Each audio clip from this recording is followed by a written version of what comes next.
국민연금 개혁을 위한 정부 움직임이 빨라졌습니다. 당초 3월로 계획되었던 재정 추계 일정을 앞당겨 이달 말에 재정 추계 시산 결과를 발표하고 이대로라면 기금을 언제까지 얼마만큼 쓸 수 있는지 진단을 서두르겠다는 겁니다. 이미 5년 전 정부는 2042년부터 적자가 발생하고 2057년엔 기금이 바닥날 거라고 전망했습니다. 저출생과 고령화가 심해지면서 기금 소진 시기는 더 앞당겨질 것으로 예상됩니다. 국민연금이 지속 가능하지 않다라는 부분에 대해서 그거 자체를 부정하시는 분들은 제가 볼 땐 이제는 거의 없지 않나 싶은 생각이 들고요.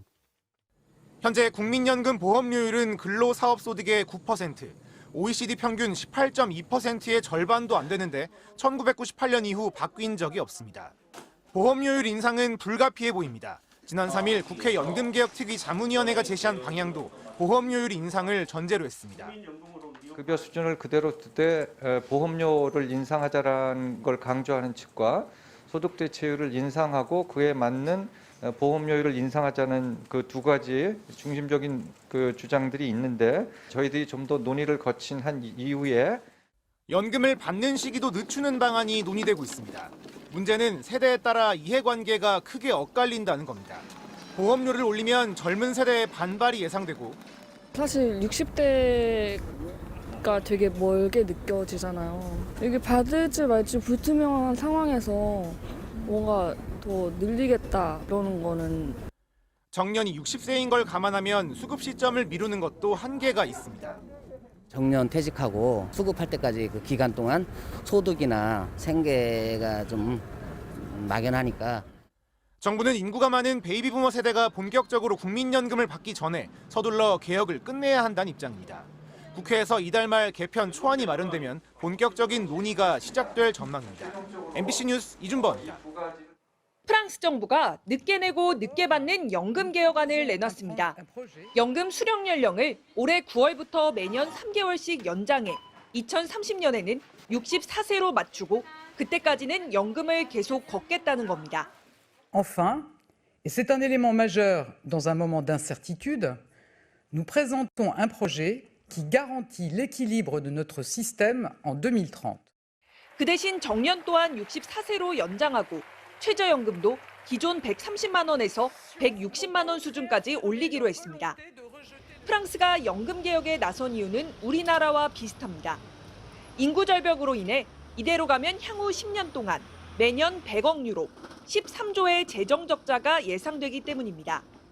하지만 프랑스의 거의 모든 노동단체가 반발하면서 대규모 총파업을 예고했습니다. Nous, on en a marre. Physiquement, on en a marre. Je travaille dehors, qu'il pleuve, qu'il neige, qu'il vente. Je suis fatiguée, j'ai déjà des pathologies physiques. Comment voulez-vous que j'aille travailler jusqu'à 65 ans? 노동계는 정부 안의 실효성도 의심합니다. 지금도 노년 인구의 30%만 일을 하고 있어 정년이 연장돼도 일자리를 장담할 수 없고 자칫 일도 못하고 연금도 못 받는 노년 빈곤층이 늘어날 수 있다는 겁니다. 또 마크롱 대통령이 재임 기간 동안 세제 개혁으로 500억 유로의 세금을 줄여놓고 재정 적자를 이유로 연금을 개혁하는 건 정의롭지 않다는 지적도 제기됩니다. Que l'on a perdu avec la réforme fiscale de Macron et maintenant on les rattrape en partie sur les retraités et donc sur les personnes les plus âgées. C'est quelque chose pour moi qui n'est pas acceptable. 마크롱 대통령은 3년 전에도 연금 개혁을 시도했지만 이른바 노란조끼 시위라는 국민적 반발에 부딪혀 무산됐었습니다.